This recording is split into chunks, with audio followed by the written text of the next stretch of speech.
Hello everyone, আসসালামু আলাইকুম। It's me Rituparna. Welcome back to my another blog. আমরা চাঁদ রাতের দিন আমাদের বাজি নিয়ে রেডি হয়ে গিয়েছি। সব মসজিদে ঈদ মোবারক জানিয়ে দিয়েছে আর আমরা এখন নিচে চলে যাব বাজি ফুটাতে। সো এখানে আমি, জালিশার ফ্রেন্ড, আমরা সবাই বাজি নিয়ে নিচে চলে যাচ্ছিলাম। আমাদের বাড়ির আশেপাশে যত পিচ্চি বাচ্চারা আছে সবাই বাজি ফুটাচ্ছিল, শব্দ শুনছিলাম। তো আমরাও রেডি হয়ে চলে গিয়েছি বাজি ফুটাতে। ছোটোবেলায় চাঁদ রাতের দিন আমি ইফতারিটাও ঠিক করে করতাম না, মানে হচ্ছে আজান দিবে আর চাঁদ দেখার জন্য করতাম কি, হাতে একটা বেগুনি বা আলুর চপ নিয়ে দৌড় মারতাম আজানদের সাথে সাথে বাইরে, যে চাঁদ দেখবো আগে আর ঈদ মোবারক বলে চিল্লাতে চিল্লাতে বাসায় আসবো রাস্তা থেকে। মানে ছোটো কালটা এরকম মজা করে কাটতো। বাট এখন বড় হয়ে গেছি, এখন আর ওইভাবে মজা করা হয় না। বাট টুকিটাকি বাসার মধ্যে একটু বাজি টাজি ফাটিয়ে গেটের সামনে ছোটোখাটো করে মানে সেলিব্রেশন করা হয়। আর আমি বাজি ফাটাতে গেলে এরকম আমাদের এলাকার যত পিচ্চি বাচ্চা আছে, বুড়োরা আছে, গুঁড়োরা আছে, মানে সব হাজির হয়ে যায়। ওরাও মজা করে আমার সঙ্গে। সো ওরাও আমাকে নিচে এসে ডাকছিল যে আপু কখন বাজি ফাটাবেন, আপনি নিজে আসতেছেন না কেন? তো আমি বলতেছিলাম যে হ্যাঁ আমি আসতেছি, তোমরা সবাই রেডি হও, এখন আমরা বাজি ফুটাবো। সো এই যে আমরা চলে এসেছিলাম সবাই নিচে, আর এখানে আমরা বাজি ফুটাইতেছিলাম, পটকা বাজি, কালি বাজি আর কি বোমবাজি, অনেক টাইপের বাজি ছিল। আর এত জোরে জোরে আওয়াজ হইতেছিল, আশেপাশে তো মহিলারা সব চিল্লাইতেছিল যে কী লাগাইছো তোমরা, এত জোরে কেন আওয়াজ করতেছো? বাট একটা দিন তো, একটা দিনই হচ্ছে বাজি ফুটাবো, আনন্দ করবো, সো জায়েজ আছে। দ্যাটস ওয়াই হচ্ছে আমরা সবাই মিলে এখানে বাজি ফুটাচ্ছিলাম। সো এখানে আমাদের যে পটকা বাজিটা ছিল এটা এত জোরে ব্লাস্ট হয়, মানে একদম বোমের মতো।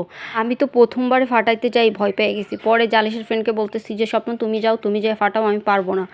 ও হচ্ছে ভালো নাকি এগুলো ফাটাইতে পারে, দেন ও একটা ফাটাইলো আর আমি তো লাস্টেরটা ফাটাইতে যাই, আমার একদম আঙুলটাই পুড়ে গেছিলো।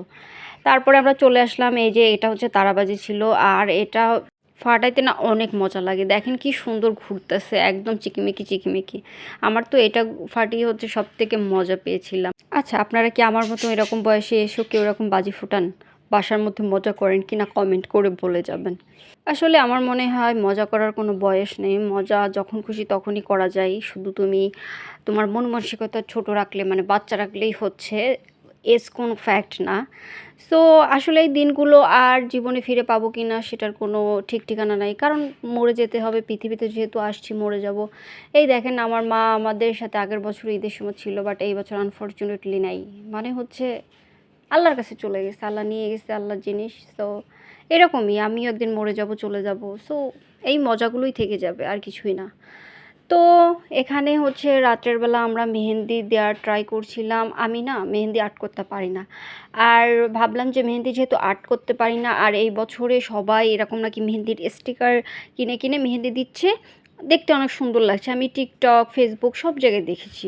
তো আমিও ভাবলাম যে ঠিক আছে, ইজি ট্রিক্স, তো আমি এটা ফলো করি। যেহেতু আমি মেহেন্দি দিতে পারি না আর এটা ইজিতেই হয়ে যাচ্ছে, সো আমি অনেক সুন্দর করে কেটে টেটে জালিশাকে দিয়ে এরকম সুন্দর করে আমার মেহেন্দির ডিজাইন করতেছি। আর ভাবতেছি যাক এই বছর তো আমার হাতের মেহেন্দি এত সুন্দর হবে, মানে প্রতি বছর আমি সুন্দর করতে পারি না, ল্যাটায় যাই ঘাটায় যাই, দেখতে ভালো লাগে না। বাট এবার আমি স্টিকার দিয়ে দিচ্ছি, এবার তো দেখতে সুন্দর লাগতে একদম মানে বাধ্য।